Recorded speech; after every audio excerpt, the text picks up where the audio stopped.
천재가 아닌 모든 이들의 이야기. 웨스트포인트의 그릿 문화. 뉴욕주 웨스트포인트. 미국 육군 사관학교는 200년이 넘는 역사 동안 미군의 리더들을 양성해왔다. 하지만 안젤라 더크워스가 이곳을 방문했을 때 그들이 직면한 문제는 의외로 현대적이었다. 전통적인 신고식 문화가 오히려 그릿을 기르는 데 방해가 되고 있었습니다. 웨스트포인트의 마이클 매튜스 교수는 설명합니다. 우리는 힘든 훈련과 폭력적인 괴롭힘을 구분해야 했습니다. 진정한 그릿 문화는 학생들을 지지하면서도 도전시키는 환경에서 자란다는 것을 깨달았죠. 웨스트포인트의 변화를 이끈 것은 놀랍게도 생도들 자신이었다. 2016년 중반 한 그룹의 생도들이 기존의 신고식 문화에 문제를 제기했다. 선배들이 후배를 괴롭히는 것이 강인함을 기르는 방법이라고 생각했지만 실제로는 그릿을 파괴하고 있다는 것을 깨달았습니다. 익명의 전직 생도는 말합니다.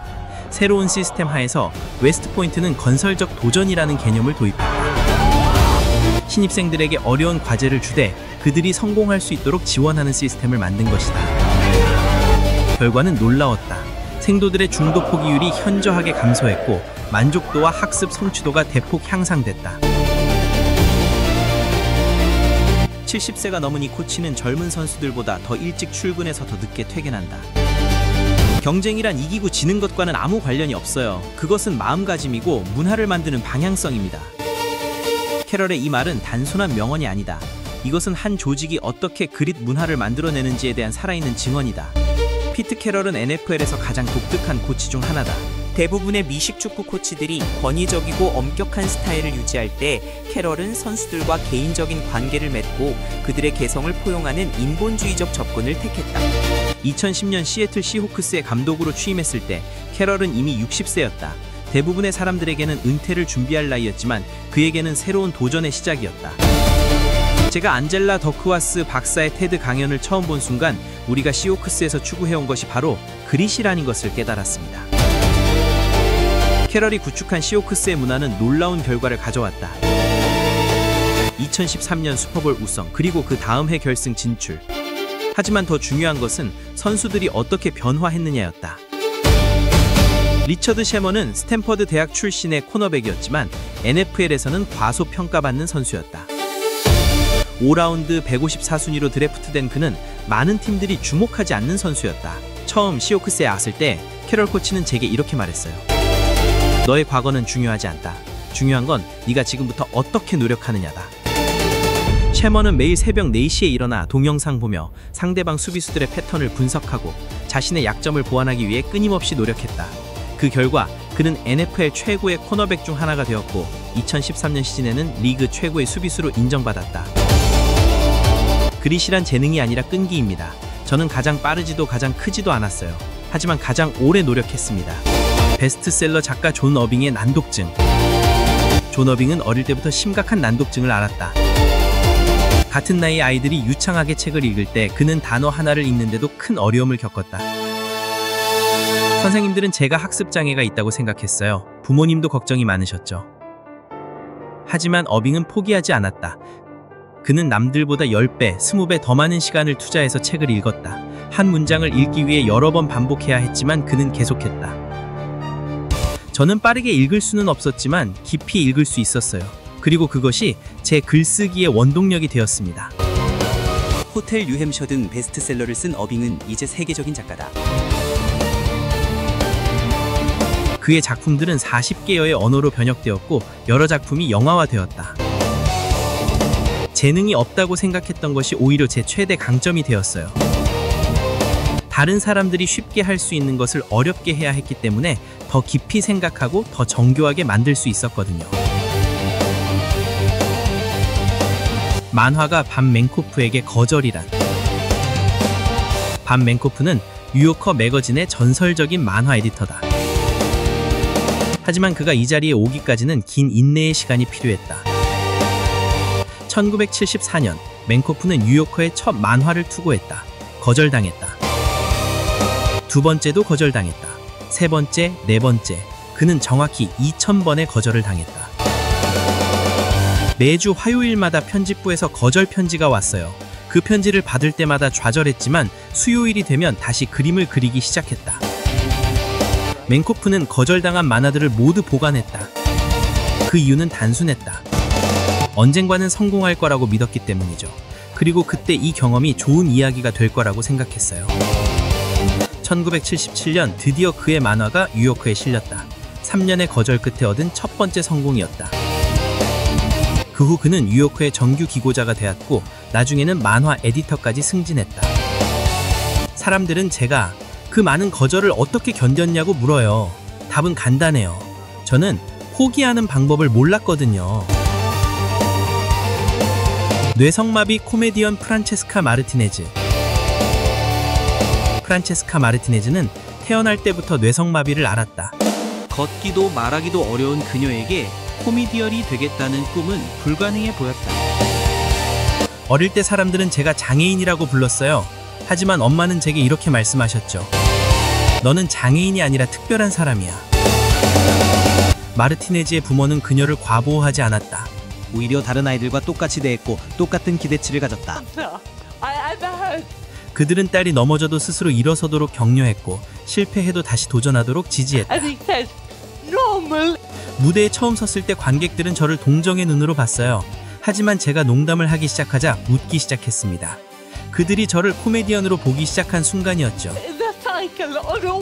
지금 마르티네즈는 영국에서 가장 성공한 코미디언 중 하나다. 그녀의 자전적 쇼는 매번 매준되고 그녀의 책은 베스트셀러가 되었다.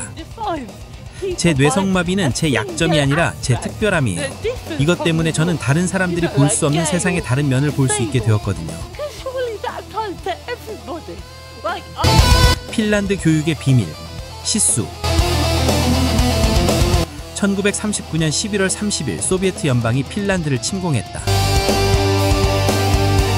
소련은 압도적인 군사력, 특히 탱크와 항공기에서 우위를 점하고 있었지만 심각한 손실을 입고 초기에는 거의 진전을 이루지 못했다. 이것이 바로 겨울전쟁의 시작이었다. 소비에트군은 핀란드에 입국하면서 해방자로 환영받을 것이라고 기대했지만 그들은 긴 겨울전쟁에 준비가 되어 있지 않았고 외국 침입자를 맞서 조국을 방어하는 단용된 민족의 치열한 저항을 예상하지 못했다. 550만의 인구를 가진 작은 나라가 1억 7천만 명의 소비에트 연방에 맞선 것이다. 수적으로는 절망적이었지만 핀란드인들에게는 시수라는 특별한 무기가 있었다. 핀란드인의 DNA에 스며든 시수 정신은 역경에 직면했을 때 개인의 정신적 또는 신체적 능력의 한계를 넘게 한다. 이 독특한 핀란드 개념은 종종 회복력, 결단력, 내적 힘의 혼합으로 묘사되며 단순한 끈기를 넘어선다. 시수는 뿌리 깊은 철학이며 핀란드 민족이 역사를 통해 역경을 견뎌낼 수 있도록 해둔 깊이 뿌리 박힌 사고방식이다. 조상들이 절망적인 상황에서도 포기하지 않았듯이 우리는 아이들에게 어려움이 와도 계속 전진하는 법을 가르칩니다. 한 핀란드 교사는 설명합니다. 핀란드의 군사 지도자 만네르하임 원수는 회고물에서 겨울전쟁 경험을 이렇게 요약했다. 무엇보다도 다음 세대의 의식에 새기고 싶은 한 가지 교훈이 있다. 자신의 대열 내에서의 분열은 가장 큰 적이다. 이 교훈은 오늘날 핀란드 교육에서 협력과 연대의 가치로 이어졌다. 개인의 성취보다는 함께 성장하는 것, 경쟁보다는 서로를 돕는 것이 핀란드 교실의 기본 원칙이 되었다. 핀란드 아이들이 국제 학력 평가에서 좋은 성적을 내는 이유는 단순해요. 그들이 배움을 즐기고 어려움에 직면했을 때 포기하지 않도록 교육받기 때문이죠. 이것이 바로 시수, 우리가 말하는 핀란드식 그릿입니다. 우리는 아이들이 실패를 두려워하지 않는 환경을 만드는 것이 중요하다고 생각해요. 안나리사 실베리우스 교장은 말합니다. 핀란드 교육 시스템의 핵심은 시수 컬처입니다. 아이들은 시험 성적이 아니라 과정에서의 노력과 성장에 대해 평가받습니다. 실패는 학습의 기회로 여겨지고 경쟁보다는 협력이 강조됩니다. KPP 스쿨 속의 위대한 힘. 미국 뉴욕 브롱스의 한 차터스쿨, KPP 스쿨의 학생들은 대부분 저소득층 가정 출신입니다. 통계적으로 이들의 대학 진학률은 20%도 되지 않습니다. 하지만 KPP 스쿨의 대학 진학률은 80%를 넘습니다. 그 비밀은 무엇일까요? 우리는 학생들에게 지식을 가르치는 것만큼 그릿을 가르치는 것을 중요하게 생각해요. 데이브 레빈 KPP 창립자는 말합니다.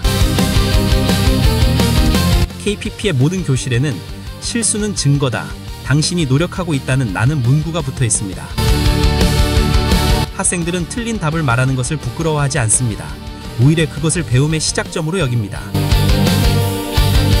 마리아 곤잘레스는 KPP 출신으로 현재 하버드 대학교에 재학 중입니다. KPP에서 배운 가장 중요한 것은 포기하지 않는 거였어요. 어려운 문제를 만나면 아직 모른다고 생각하지 않게 되었어요.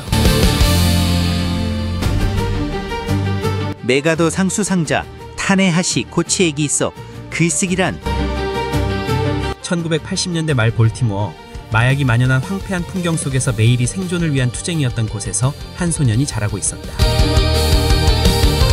타네하시 코츠, 그의 이름도 특별했다. 이집트 누비아 왕조의 파라오 이름에서 따온 것이었다. 코츠는 마커스 가비와 말컴 X 같은 흑인 리더들을 존경하는 문화의 가정에서 자랐다. 그의 아버지 폴 코츠는 베트남 전쟁 참전 용병이자 볼티모어 흑표범당 출신으로 지하실에서 블랙 클래식 프레스라는 작은 출판사를 운영했다. 아버지의 출판사는 단순한 사업이 아니었어요. 그것은 흑인들의 잊어버린 이야기를 되살리는 미션이었죠. 어머니는 교사였고 코치가 나쁜 행동을 할 때마다 벌로 에세이를 쓰게 했다. 이것이 그의 글쓰기 여정의 시작이었다. 17세 시를 쓰기 시작한 코츠는 허워드 대학교에서 저널리즘을 5년간 공부했지만 졸업하지 않았다. 많은 사람들에게는 실패로 보일 수 있는 일이었다. 대학을 졸업하지 못한 것은 제 인생 최대의 실패 중 하나였어요. 하지만 그 경험이 저를 더 강하게 만들었어요. 코츠는 포기하지 않았다. 그는 계속 글을 썼고 워싱턴 포스트, 타임, 뉴요커 등에 기고하기 시작했다. 2008년 디 애틀랜틱의 첫 번째 기사를 발표하면서 전국적인 주목을 받았고 같은 해 첫 번째 책 더 뷰티풀 스트러글을 출간했다. 17세에 시를 쓰기 시작한 코츠는 자신만의 독특한 방식으로 세상을 바라봤다. 그의 초기 시들은 볼티모어 거리의 현실을 날것 그대로 담았다. 비록 그 시들이 출간되지는 않았지만 그 과정에서 그는 언어의 힘을 깨달았다. 17세 때 쓴 제 시들을 지금 보면 정말 형편없어요. 하지만 그때 저는 중요한 것을 배웠습니다. 말이 얼마나 강력한 무기가 될 수 있는지를요. 허워드 대학교에서는 그는 여전히 시를 썼다. 캠퍼스 문학 잡지에 투고했지만 대부분 거절당했다. 하지만 그는 계속 썼다. 시에서 에세이로, 에세이에서 저널리즘으로 장르를 넓혀가면서 자신의 목소리를 찾아갔다. 효과적으로 실패하는 방법을 배우는 것이 성공적인 글쓰기의 열쇠입니다. 글쓰기의 도전은 자신의 형편없는 글을 보고도 잠자리에 드는 것입니다. 그리고 아침에 일어나서 그것을 다듬고 덜 끔찍하게 만들고 다시 잠자리에 드는 것이죠. 2015년 Between the World and Me로 전미 도서상을 수상하고 메가더 재단의 천재상을 받은 코츠지만 그의 성공 뒤에는 수많은 실패와 거절이 있었다. 사람들은 제가 천재상을 받았다고 해서 특별한 재능이 있다고 생각해요. 하지만 진실은 저는 그저 남들보다 더 많이 실패했을 뿐이에요. 그리고 그 실패에서 배운 것을 멈추지 않았죠. 볼티모어의 거친 거리에서 자란 소년이 미국 최고의 지식인 중 하나가 되기까지 그의 여정은 그릿의 완벽한 사례였다. 재능이 아닌 끈기로, 완벽함이 아닌 꾸준한 개선으로 이룬 성공이었다. 연구실에서 마지막 인터뷰를 하는 안젤라 더크워스. 그녀의 책상 위에는 수많은 연구 논문들과 함께 딸 루시가 그린 그림이 붙어있다. 사람들은 종종 그릿이 타고나는 것인지 물어봐요. 제 답은 항상 같아요. 그릿은 근육과 같아서 사용할수록 강해진다는 것이죠. 더크워스의 연구에 따르면 그릿은 나이가 들면서 자연스럽게 증가한다. 인생의 경험들이 우리를 더 끈기 있게 만든다는 것이다. 가장 중요한 것은 혼자서 그릿을 기르려고 하지 말라는 거예요. 우리는 다른 사람들과 함께할 때 더 강해집니다. 피트 캐럴이 시혹스에서 한 것처럼, 웨스트 포인트가 한 것처럼 우리는 서로를 지지하고 도전시키는 문화를 만들어야 해요. 시애틀 시혹스의 연습장으로 다시 돌아가자. 저녁 훈련이 끝나고 선수들이 하나둘 집으로 돌아간다. 하지만 피트 캐럴은 여전히 사무실에 불을 켜놓고 있다. 내일 우리가 더 나아질 수 있는 방법이 뭘까요? 이것이 그릿 문화의 핵심이다.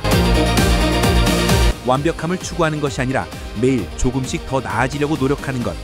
천재가 아닌 평범한 사람들이 비범한 성과를 이룬 비밀은 바로 여기에 있다. 존 어빙의 난독증, 밥 맹코프의 2000번의 거절, 프란체스카 마르티네즈의 뇌성마비. 이들의 약점은 결국 그들을 더 강하게 만든 원동력이 되었다. 그릿은 재능이 아니다. 그릿은 선택이다. 매일 아침 일어나서 다시 시도하기로 하는 선택. 실패해도 포기하지 않기로 하는 선택. 그리고 혼자가 아니라 함께 성장하기로 하는 선택.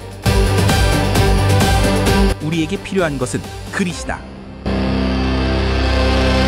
재능은 당신이 할 수 있는 것을 결정한다. 동기는 당신이 하는 것을 결정한다. 하지만 태도는 당신이 얼마나 잘하는지를 결정한다. 루 홀츠.